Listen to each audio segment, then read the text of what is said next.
Good morning and welcome to day 45 of walking from Mexico to Canada along the Pacific Crest Trail.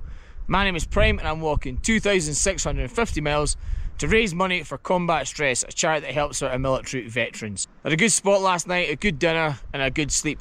However, I've had a few gear failures over the night. My enlightened equipment quilt had a rip where one of the buttons was and it's opened right up, and I had to emergency sew that up this morning, try and throw some down back into it. And I've had quite a lot of electrical failures. So my GoPro, even though it's got a 5-minute idle and it'll turn off after that, decided to be on all night and run its battery right down. So luckily I've got 3 batteries and I charged the other 2 up last night, but that's still a major problem when you're out here in the cold and batteries don't last as long. So it means filming's going to be a lot more difficult. And also my Far Out app is still not showing any of the symbols on the main map. I really need to get down to a town with Wi-Fi, and I'm going to uninstall it, reinstall it and see if that fixes the problem. I also need to reinstall my filming app as well so I can get back to editing, because that's a major problem. There's umpteen days here where I'm not getting to edit. Because of all these things, a little bit of a later start, so we'll see how I get on, but I want to try and get plus 20 miles. I'm not sure, but I think Whitney might be off the table now. The weather's quite unpredictable. I was getting hit with gusts this morning and the weather report's not looking too great. But I'll see how I feel when I get up there and I'll make my final decision once I get to the junction. Right, let's roll out.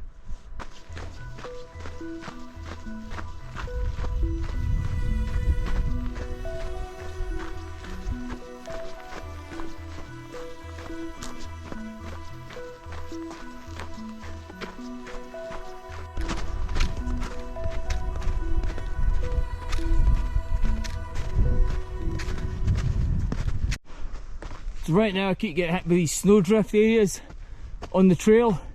There's not enough at the moment to warrant putting micro spikes on, but it just slows you up. It's a pain in the ass. I'll be glad when I get through this area. This is going on forever and it's getting a bit more treacherous, so I'm just going to put micro spikes on for the tiny little gaps of trail compared to the big patches of snow. It's well worth it. This whole section's getting worse and there's some very steep drop-offs. So I'm going to get my ice axe out as well, just to make sure that I stay safe and get past this section. Right, walking through this winter wonderland's a lot easier once you've got an ice axe and micro spikes on. I'd highly recommend, if you are doing areas like this and it looks treacherous, treat it as treacherous, get your micro spikes on and get your ice axe out. There are long drops here, so you don't want to slip. Yeah, this goes on for ages.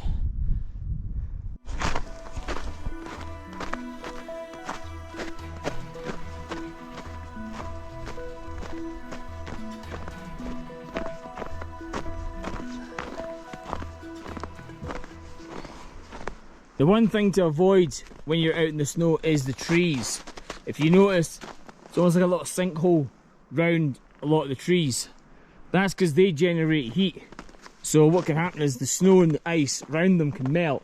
You get too close to them, you end up post holing through, and then you can impale your foot on a branch. So try and stay clear of any of the trees when you're doing this.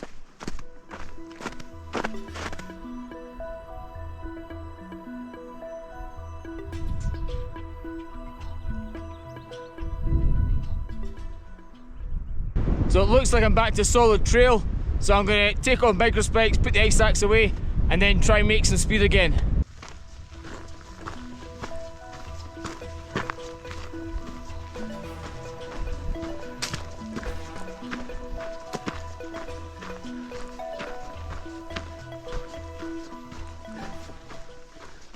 Just had to cross another large snowfield. I didn't need ice axe or micro spikes to this one. However, I did need to use my Garmin Explorer to put the navigation onto my watch. You couldn't see the trail and you can't just walk about with your phone in your hand looking at Far Out. So I've activated that. I've plotted out every day on the trail through the Sierras, just for occasions like this when you can't see the trail and I can just look at my wrist and see if I'm on the trail or not. And it worked out pretty well. This is tiring work, but I'm going to keep pushing on. I think it's an understatement to say that the Sierras are one of the hardest sections to do in the PCT. Made harder if you choose to skip some of the slightly tougher sections in the desert phase, like San Jacinto and the high desert and stuff, and expect to come in here and be fine. Because you know, we need all that fitness. I mean, it's really kicking the ass out of me right now with the high altitude. The elevation isn't so bad. It's more gradual. There's a few bits that, yeah, a little bit more up. But for the most part, it's gradual.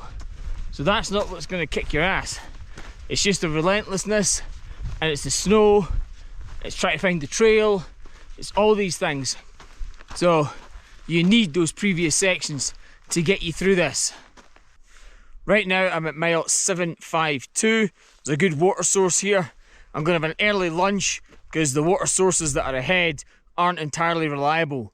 So I figured while it's nice and sunny, I'm going to have a stop, have my lunch, have a rest, and then I'm going to push on. Sometime later. So no rest for the wicked, and I've got big snowfield ahead to get across. So I want to get across there before it gets too hot and I end up post-holing. Let's roll out. In the distance I get my first real glimpse at the hills that I'll be heading over to. For the past 2.5 days I've been stuck in the forest, and I imagine most of the rest of this day is going to continue like that until I get past it, and then we get into the proper mountains. Amazing view though.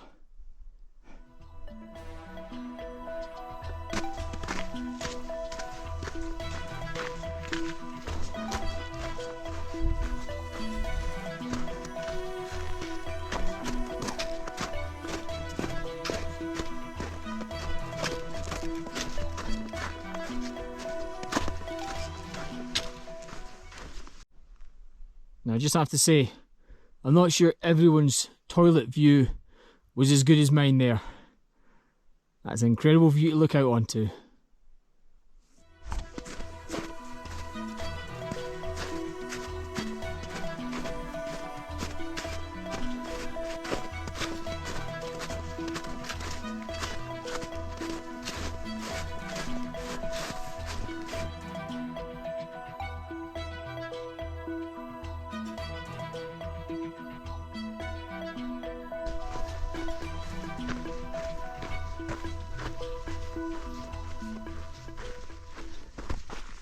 So in the woods, I am below the snow line that I've been fighting to get through, and I'm also above a snow line. So I'm kind of in the middle bit, which is nice. Got a good trail. I need to try and make up some miles. This day's not been as productive as I would have liked it to be, but you're going to get days like that. Day 4 is a little bit shorter than the rest of the days, so that's good. Makes my life a little bit easier for that. Hopefully I'll get a good campsite at the end of day 4 so that I can wake up and then hit Forester Pass on day 5.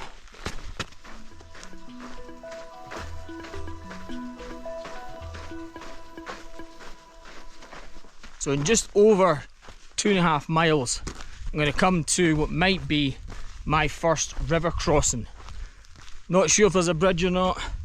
I suspect there's not. There is a campsite on the other side, so you never know. But I am preparing myself for my first river crossing in the Sierras. It would appear that the trail has a little waterfall running into it from all the snow melt. Nice.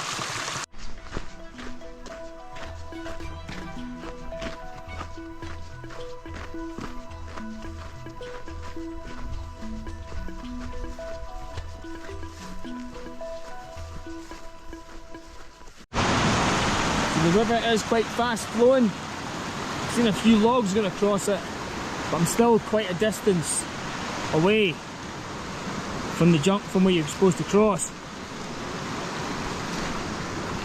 So I need to see what's there, and then I can work out if I need one of these logs or something else.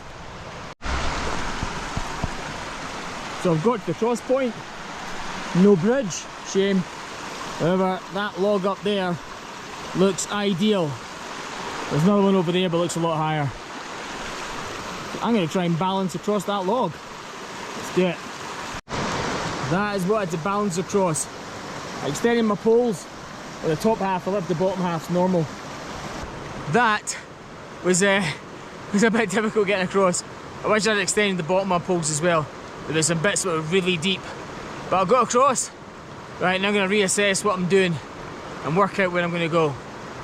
I've had a nice rest here and I made my decision. There's another creek that's about just over a mile away and it's about just over 800 feet of elevation. I'm going to head for that and probably camp there. Also means if I can get across it tonight, means I don't have to cross it in the morning.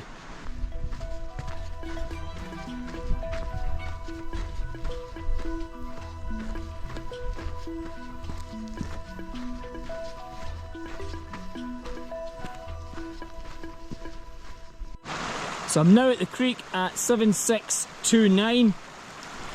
Doesn't look too bad to get across. I'm going to look for a campsite just on the other side and then I'm going to come back for water. I think I've found my spot to set up. Don't know how long the sun's going to last, but it's better than nothing. I'm all set up. Not a bad little spot, still got some sun. Solar panel over there charging one of my other batteries. I think the water is just over there, so I'm going to fill up and then get my dinner on. So I'm losing the light, so I'll end the video here. It was a very tough day, especially at the start with all that snow, especially it being so treacherous and having to get micro spikes on and getting the ice axe out.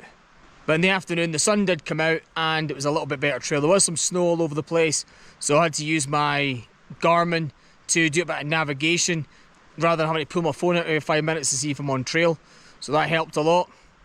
Unfortunately, I didn't make it where I wanted to make it, so I can't make an attempt on Whitney tomorrow morning. However, that is not in the PCT. It was just a side quest that I thought maybe I can try and do. The most important thing is the challenge and try to get to the end by August the 10th.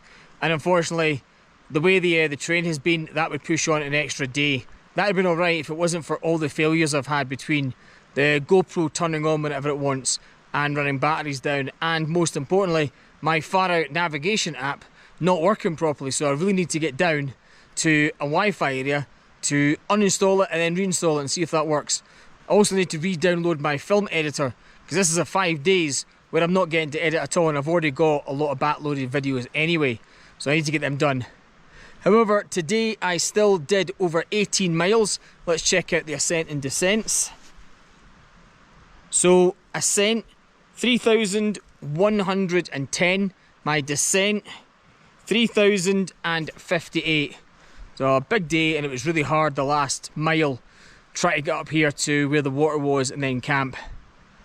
So because I never made it to where I was going to go for Whitney, that means I've got a little bit of a shorter day tomorrow. So the idea is I'm going to try and push as close as I can tomorrow to Forester Pass camp, and then the day after tomorrow I'm going to try and go over Forester Pass and then head down to the trailhead and try to get down to town. If you like the content, please like, share and subscribe, and above all else, help out Combat Stress, and we'll see you tomorrow for another day on the PCT.